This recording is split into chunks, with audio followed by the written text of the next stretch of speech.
자, 그럼 이번 시간부터는 저희가 이제 본격적으로 요 페이지를 한번 만들어 볼 것인데요.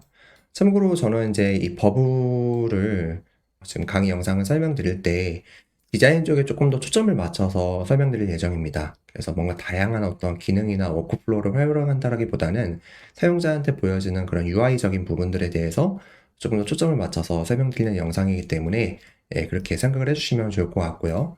우선 버블에 이제 로그인을 하셔가지고 저희가 크리에이트 온 앱을 눌러서 서비스를 하나 만들어 보도록 하겠습니다.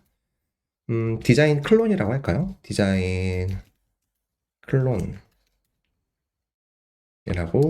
작성하고 스타트를 누르도록 하겠습니다. 그러면은 무료 버전으로 이렇게 누르시면 되겠죠?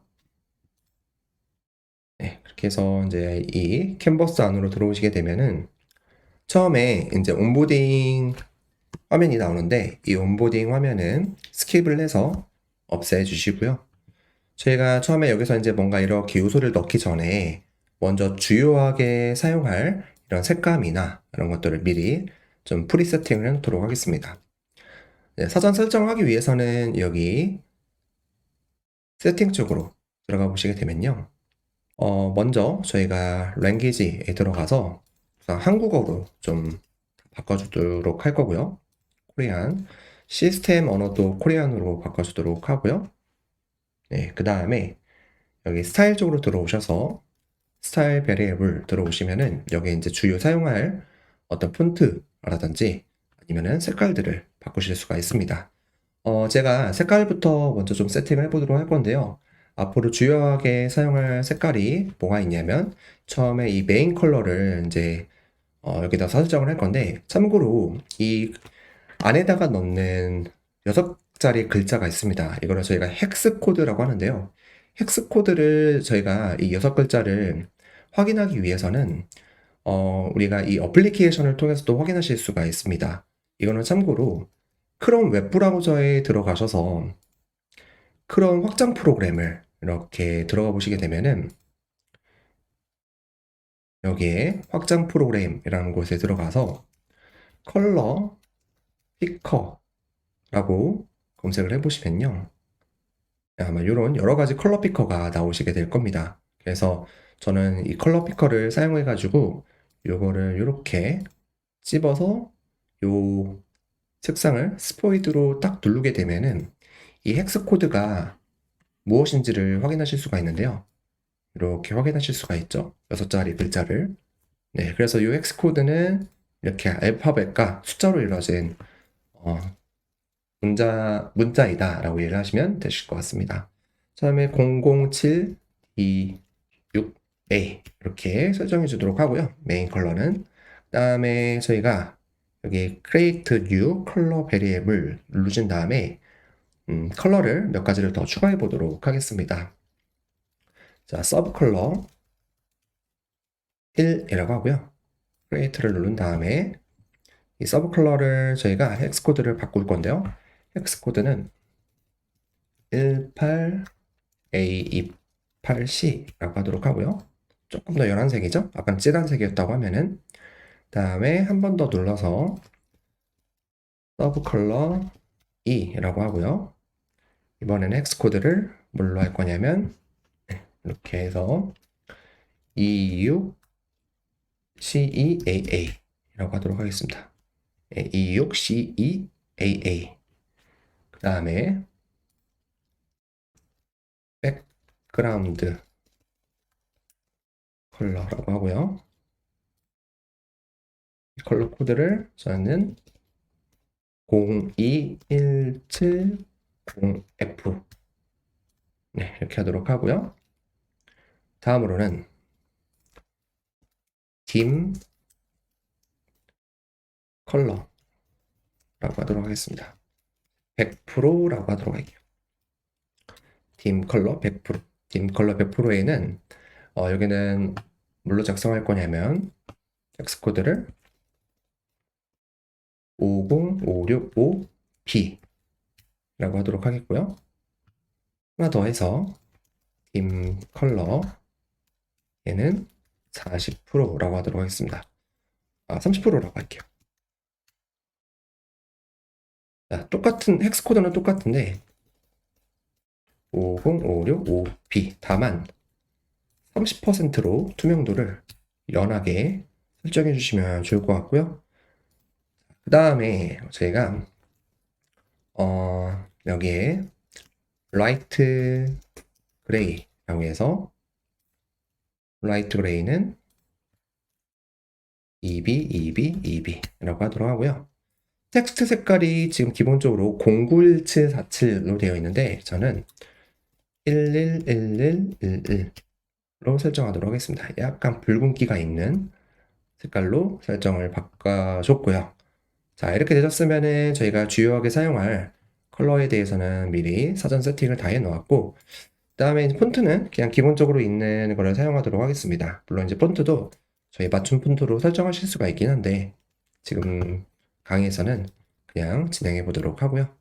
자, 디자인 쪽으로 들어오시게 되면요. 자, 저희가 이제 오른쪽에 보시면은 여기가 이제 캔버스 크기인데요. 이 캔버스는 여기다가 이제 어떤 요소들을 집어넣고 작업을 할 건데, 이 캔버스 크기가 기본적으로 몇으로 설정이 되어 있냐면 1080으로 설정이 되어 있습니다. 그리고 높이는 776 픽셀로 설정이 되어 있는데요. 그러니까 여기가 1080이고 여기가 767이라는 얘기가 되겠죠. 근데 보통 이제 요즘에 보게 되면은 이제 제가 오늘의 집이라고 하는 사이트를 한번 들어가서 보여봐 드리면요. 보통 요즘에 이제 디자인 작업을 할 때에는 요 가운데에다가 요렇게 좀 몰아놓는 편입니다. 왜냐하면은 요즘 웹사이트 접속할 때 모바일로들 많이들 접속을 하잖아요. 그래서 모바일 환경에 반응형 사이즈로 좀 더 쉽게 작업하기 위해서는 미리 모바일로 변경될 거를 고려하고 이 가운데에다가 어떤 요소들을 좀 몰아넣는 것이 일반적이기 때문에 이렇게 작업을 많이 하는데요. 이렇게 하게 되면은 나중에 이렇게 우리가 반응형으로 줄였을 때 조금 더 작업하기가 쉽습니다. 사실 모바일에 가장 잘 대응할 수 있는 그런 방법은 진짜 모바일과 거의 비슷한 형태로 홈페이지를 제작하는 거이긴 할 건데요. 예를 들어서 이 사이트 같은 경우에는 거의 모바일 환경에 잘 대응할 수 있도록 이렇게 작업을 해놨죠. 그래서 나중에 반응형으로 줄여진다고 하더라도 별로 변경시킬 만한 요소가 많이 없습니다. 정말 극단적인 사례 같은 경우에는 이제 무신사 같은 경우에는 원래 PC 버전의 웹사이트가 따로 있었는데 이제 모바일 환경이랑 똑같은 경험을 이제 전달하기 위해서 아예 PC 웹사이트에서도 이런 모바일 환경에서 쇼핑하는 것 같은 환경을 똑같이 전달하기 위해서 이렇게 만들었는데 이거는 정말 극단적인 사례라고 이해를 하시면 되실 것 같고요. 자, 그러면은 우리가 이제 여기서 좀 중요한 거는 보통은 이 웹페이지를 만들 때 이 가운데를 먼저 폭을 좀 정해놓고 시작을 해야만 합니다. 보통 이 사이즈가 1200 픽셀 이상이 넘어가게 되면은 보통 PC에서 접속을 했다라고 저희는 이제 가정을 많이 하거든요. 그럼 1200 픽셀인 거는 어떻게 아느냐? 이거는 제가 사이트 하나를 알려드릴 건데요. howbigismybrowser.com 이라고 검색을 해보시면은 PC 버전 같은 경우에는 보통 1200 픽셀 이상으로 사이즈가 아마 보여지실 겁니다. 1200 픽셀이라고 하는 거는 아마 어느 정도 크기냐면 이렇게 줄여져 봤을 때 이 정도 크기가 되겠죠? 이 정도 크기. 네, 저 같은 경우는 지금 이제 맥북 16인치를 사용하고 있는데 크기가 1728 픽셀입니다. 네, 그래서 우선은 이 캔버스 크기에서 저희가 작업을 할 때에는 한 1400 정도를 맞춰놓고 작업을 할 예정이고요. 높이 같은 경우는 사실 이제 쭉쭉쭉 스크롤 내려가면서 우리가 웹페이지들을 이제 구경하기 때문에 이 최소 높이는 한 뭐 900 정도만 처음에 설정하고 작업을 하더라도 상관이 없습니다.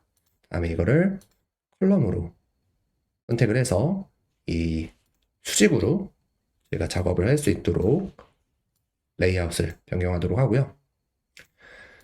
자, 그리고 이 컬럼과 로우, 요거는 이제 뭐가 다르냐. 참고로 이 컬럼과 로우 같은 경우에는 이렇게 제가 두 가지 도형을 놓고 하나는 빨간색 놓고 하나는 초록색을 넣었다 하면은 자, 이 페이지에서 컬럼으로 되어 있으면 수직으로 정렬이 되고 로우로 되어 있으면 수평으로 정렬이 됩니다. 그리고 저희가 픽스드라고 하게 되면은 자유롭게 이동을 하게 되고요. 만약에 이 요소와 이 요소들 간에 겹치고 싶다라고 하면은 얼라이언 투 패러를 하게 되면은 이렇게 겹칠 수가 있습니다. 이렇게 이렇게 겹칠 수가 있죠. 이런 식으로. 그래서 바둑판 식으로 이렇게 이동을 하는 게 얼라이언 투 패런인데요. 요거는 지금 당장 뭔가 외운다라기보다는 제가 어느 때 사용하는지에 대해서는 그때그때 이제 실습을 할 때마다 설명드릴 예정이기 때문에 우리가 이 페이지에서 레이아웃 같은 경우에는 어떻게 선택하느냐에 따라서 그 안에 들어가는 요소가 정렬이 어떻게 되는지 잠깐 보여드린 겁니다. 우선은 제가 컬럼을 선택을 하고 이렇게 아래쪽으로 요소를 배열시킬 수 있도록 만들어 놓을 예정이고요. 자, 그러면 우리 샘플 홈페이지를 보게 되면은 여기에 이제 내비게이션 메뉴가 있는데 이 내비게이션 메뉴는 지금 당장 중요한 거는 아니기 때문에 먼저 이 내비게이션 메뉴는 컴포넌트라는 걸 하나 클릭을 해서 이 컴포넌트에서 요소를 바로 가져와 보도록 하겠습니다. 참고로 컴포넌트 같은 경우는 뭐냐면 미리 이렇게 어떤 요소들이 제작되어 있는 상태라서 이걸 템플릿처럼 꺼내서 쓰실 수가 있습니다. 근데 이 요소들을 이렇게 꺼내서 쓰실 때 이 요소들을 우리가 화면상에서 보여주기 위해서는 플러그인을 미리 설치를 해놔야만 하는데요. 설치해야 되는 플러그인들이 좀 몇 개가 있어서 인스톨을 눌러서 플러그인들을 한꺼번에 다 설치를 하고 그 다음에 저희가 헤더 쪽으로 넘어가서 헤더에서 요거를 이렇게 가져오셔서 이렇게 위로 올려놓도록 하겠습니다. 자, 이렇게 해놓은 상태에서 저희가 프리뷰를 눌러보도록 하면요. 프리뷰를 눌러보도록 하면 이런 식으로 이제 바뀌었죠. 그래서 여기 위에 있는 내비게이션 메뉴는 제가 나중에 이제 변경하실 수가 있으니 이렇게 해놓은 상태로 작업을 할 예정이고요. 자, 그 다음에 이제 이 아래에다가 이제 이렇게 헤드 배너를 만들어야만 하겠죠. 이 헤드 배너를 만드는 거는 저희가 미리 캔버스를 가입해야 되다 보니까 여러분들이 이 두 번째 강의로 넘어오시기 전에 미리 캔버스라고 하는 사이트를 들어가신 이후에 미리 사이트에 회원가입을 하시면 좋을 것 같습니다. 자, 그럼 미리 캔버스를 회원가입하시고 2회차 때 뵙도록 하겠습니다.